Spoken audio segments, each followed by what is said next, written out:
So, with a name like Love Again and with Celine Dion as the face of this movie, we know we're dealing with a rom com here, but what did I think of it?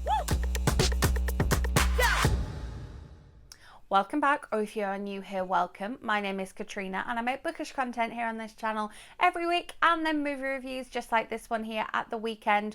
All of my movie reviews are spoiler free, and I will leave a playlist of my recent reviews linked up above. Yes, I went to see Love Again. It came out this last week, so I was there at the weekend to see it, and it was just your kind of like classic rom-com, tragedy happens at the beginning, and then the heroine's in a messed up place and the hero's in a messed up place as well, and they clearly need to save each other. But what we had here was the added factor of Celine Dion. Now, I am not a big Celine Dion fan. I've got nothing against her. I did a dance to My Heart Will Go On as part of my dance studio stuff, and so a bit sick of that song. But aside from that, she's fine. I know who she is. She's like, okay. But I enjoyed her in this film. I didn't think that it was kind of like, oh, here's Celine Dion, we must promote her. She's just here promoting herself in this film. I thought she kind of added depth to the film, and she gave both main characters quite a lot of advice through like the different ways that they were connected to her. One of the funny things about the film is the fact that we've got quite a lot of actors of different nationalities in this one, and they seem to play, anything but their own accent, which I thought was really interesting. Seeing like Russell Tovey trying to be this kind of New York Chronicle New Yorker was very interesting. But then his character is also gay, so I appreciated that, even though we were trying to give him this accent that he wasn't great at doing. I think it would be a little bit like if I was trying to play someone who worked at the New York Chronicle.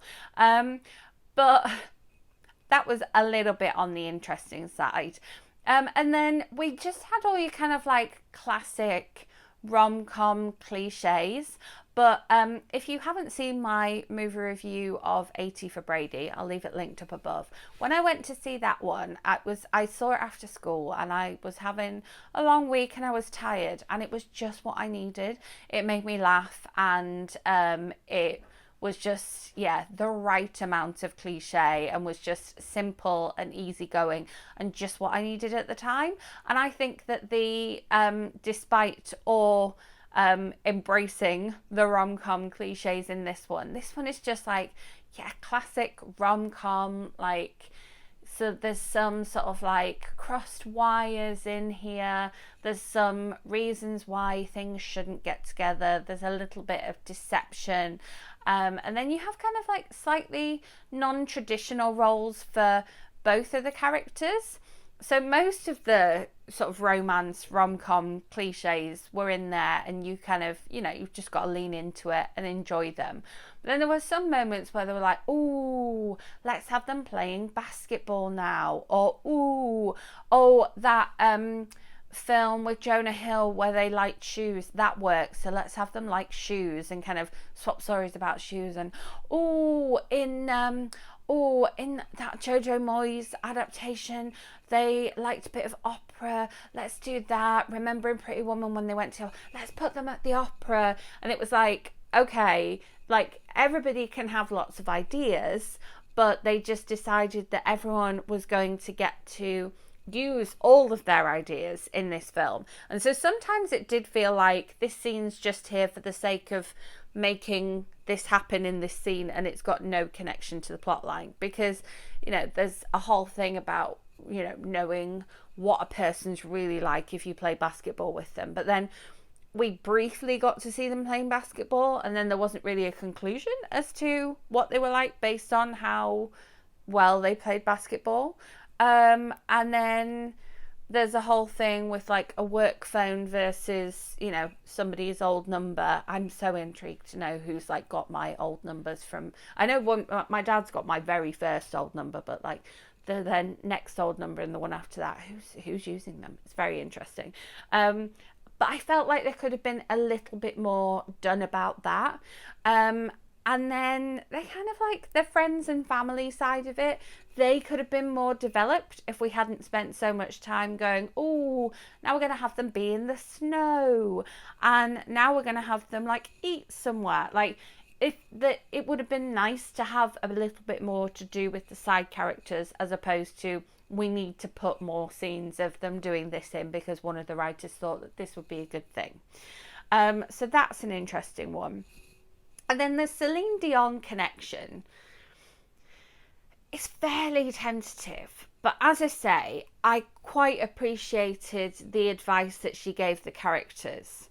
Sometimes, however, her seems to feel a little bit out of place.